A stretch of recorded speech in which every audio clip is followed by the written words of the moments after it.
विद्यार्थियों,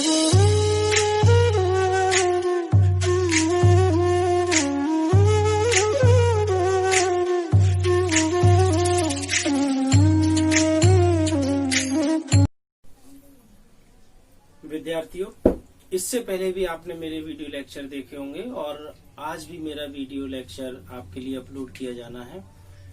आज का जो मेरा कंसेप्ट है वो है कंटिंजेंट कॉन्ट्रैक्ट, समाश्रित संविदाएं।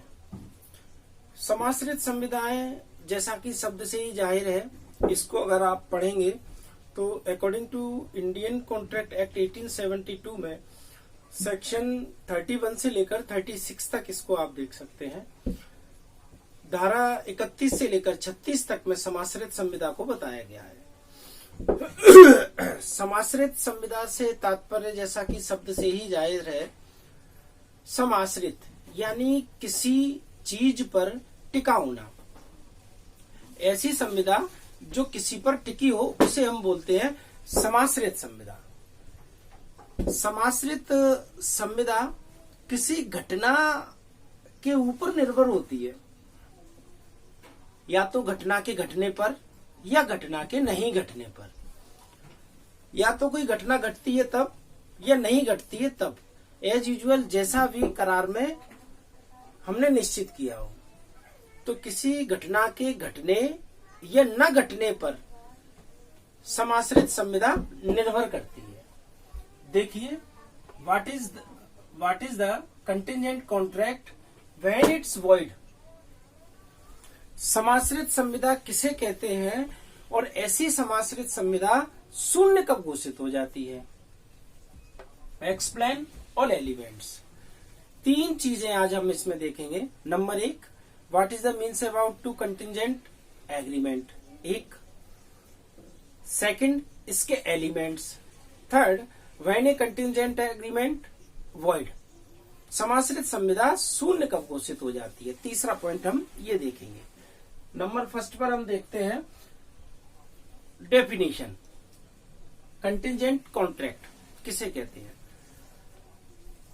समाश्रित संविदा से तात्पर्य एक ऐसी संविदा से है जो पूर्ण तरीके से पूर्णतया किसी घटना के घटने या न घटने पर निर्भर करती है, उसे हम समाश्रित संविदा कहते हैं।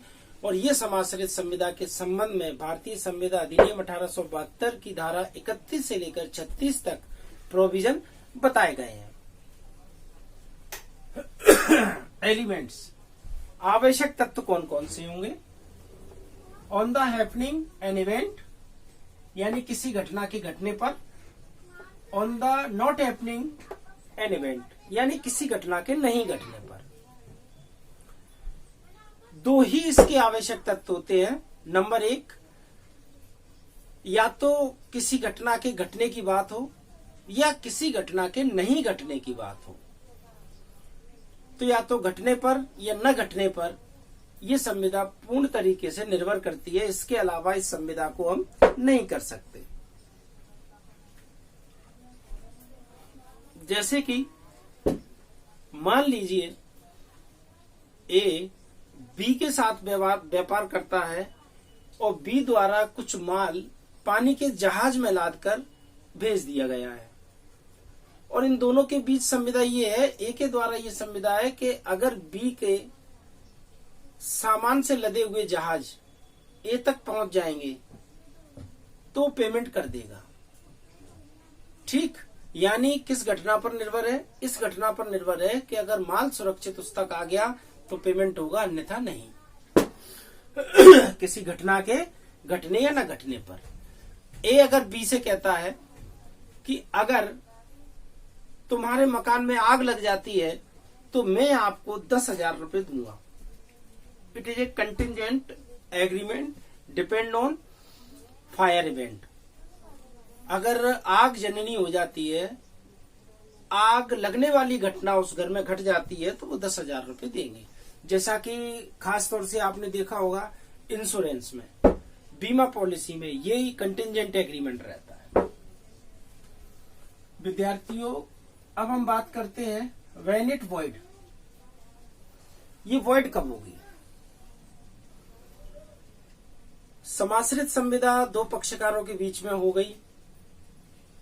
लेकिन इसे शून्य कब मानेंगे हम? शून्य उस समय माना जाता है जब दो पक्षकारों के बीच या दो से अधिक व्यक्तियों के बीच किसी घटना को लेकर कोई संविदा की गई हो और ऐसी घटना अगर असंभव हो जाए तो इसे हम वॉइड मानेंगे, शून्य घोषित कर देंगे। अब इस संविदा का यूटिलाइज नहीं रह जाता है और इसे हम लॉ द्वारा एनफोर्स नहीं करा सकते हैं।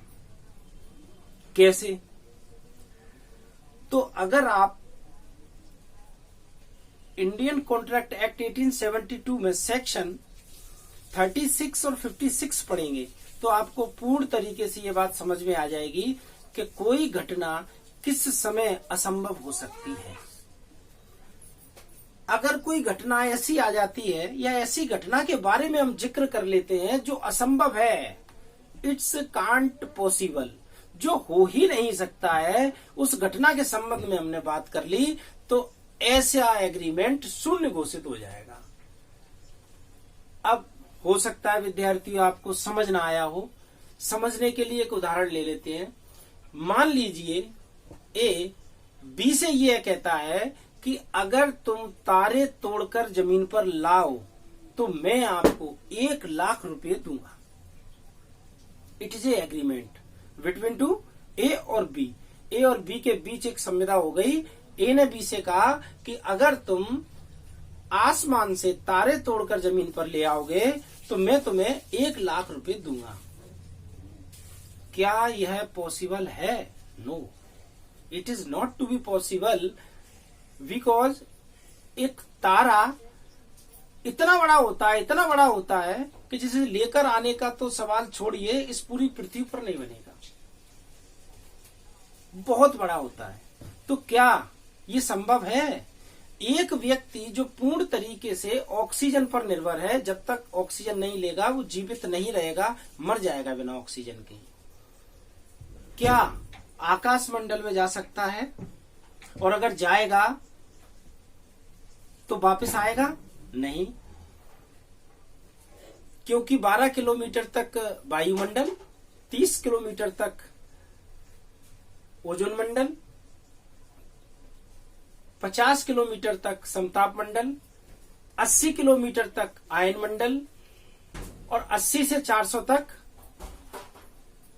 निकल गए, और 400 के ऊपर फिर आपको ऑक्सीजन नहीं मिलेगी। और सबसे बड़ी बात, 400 किलोमीटर के ऊपर ग्रेविटी फोर्स खत्म हो जाती है, आपको गुरुत्वाकर्षण नहीं मिलेगा, आप नीचे आओगे ही नहीं, आकाश में आयन मंडल में तैरते रहोगे। तो क्या यह पॉसिबल है? नहीं।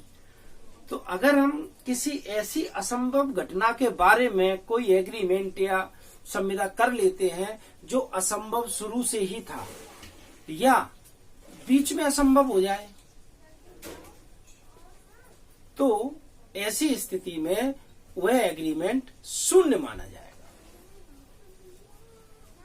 इसके अलावा ये बात मैंने की असंभव घटना की, असंभव कार्य भी होता है। कभी कभी हमने एक ऐसा एग्रीमेंट कर लिया जिसमें जिस कार्य को करने की बात है वह कार्य असंभव है। ठीक, तो असंभव कार्य और असंभव घटना, एक व्यक्ति इसी तरह की अगर कोई घटना कर देता है कि जिस दिन आसमान जमीन पर गिर जाएगा मैं अपना कार्य कर दूंगा, क्या आसमान कभी जमीन पर गिरेगा? नहीं। तो ध्यान रहे विद्यार्थियों, जब कोई घटना असंभव हो जाए या ऑलरेडी किसी असंभव घटना या असंभव कार्य के संबंध में किसी करार की बात की गई हो, किसी संविदा की बात की गई हो, तो ऐसी संविदा वॉइड कहलाएगी। विद्यार्थियों, आज का मेरा वीडियो लेक्चर यहीं समाप्त होता है और आगे भी मेरे द्वारा आपके लिए वीडियो लेक्चर प्रिपेयर करके अपलोड किए जाते रहेंगे। धन्यवाद।